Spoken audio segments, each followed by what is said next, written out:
Hello hi welcome to குக்லாஸ் kitchen. இன்றைக்கி நம்ம கிச்சனில் ஒரு சிம்பிளான டிஃபன் ரெசிபி தான் பார்க்க போகிறோம். கேழ்வரகு உப்புமா. நீங்கள் நினைக்கிற மாதிரி உப்புமானா உதிரியாக இருக்கணும்னு இல்லை. இது களி டைப்பில் தான் இருக்கும், ஆனால் டேஸ்ட்டாக இருக்கும். வாங்க எப்படி செய்கிறதுன்னு பார்க்கலாம். இப்போ அடுப்பில் வானல் வச்சாச்சு. ஒரு ஸ்பூன் அளவு எண்ணெய் சேர்த்துக்கலாம். இப்போது ஒரு ஸ்பூன் அளவு எண்ணெய் சேர்த்துட்டேன். எண்ணெய் சூடாகட்டும். எண்ணெய் இப்போது சூடாகிடுச்சு. நம்ம ஒரு ஸ்பூன் அளவு கடலைப்பருப்பு சேர்த்துக்கலாம். அடுத்து கொஞ்சம் உளுத்தம்பருப்பு, கடுகு, இது நல்லா பொரியட்டும். இப்போ கடுகு எல்லாம் பொரிஞ்சிடுச்சு. கொஞ்சம் பெருங்காயத்தூள் சேர்த்துக்கலாம். அடுத்து கருவேப்பிலை, சின்ன வெங்காயம்,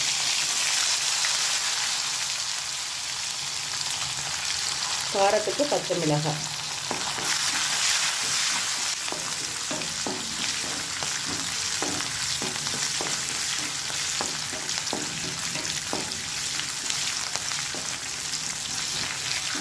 இப்போ நம்ம தண்ணி ஆட் பண்ணிக்கலாம்.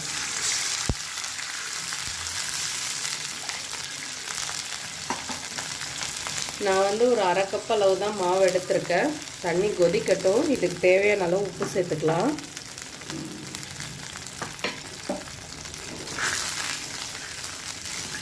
இப்போ இது நல்லா கொதிக்க ஆரம்பிச்சிடுச்சு.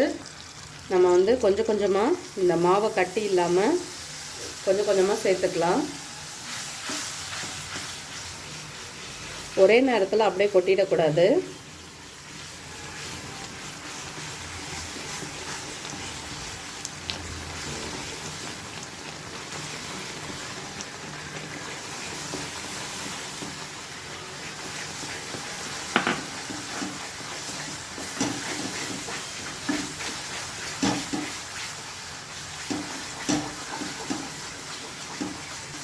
இந்த சூட்டிலே அது நல்லா வெந்துடும்.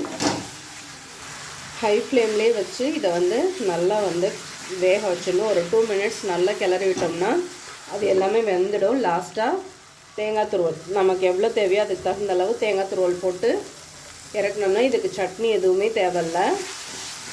அப்படியே சட்னி இல்லாமலே சாப்பிட்லாம். இதை அவ்வளோதான், ரெடி ஆயிடுச்சு. இதுவுமே நம்ம விஜய் ஆண்டி ரெசிபி தான். அவ்வளோதான், நான் பிளேட்டில் போட்டு எடுத்து வரேன்.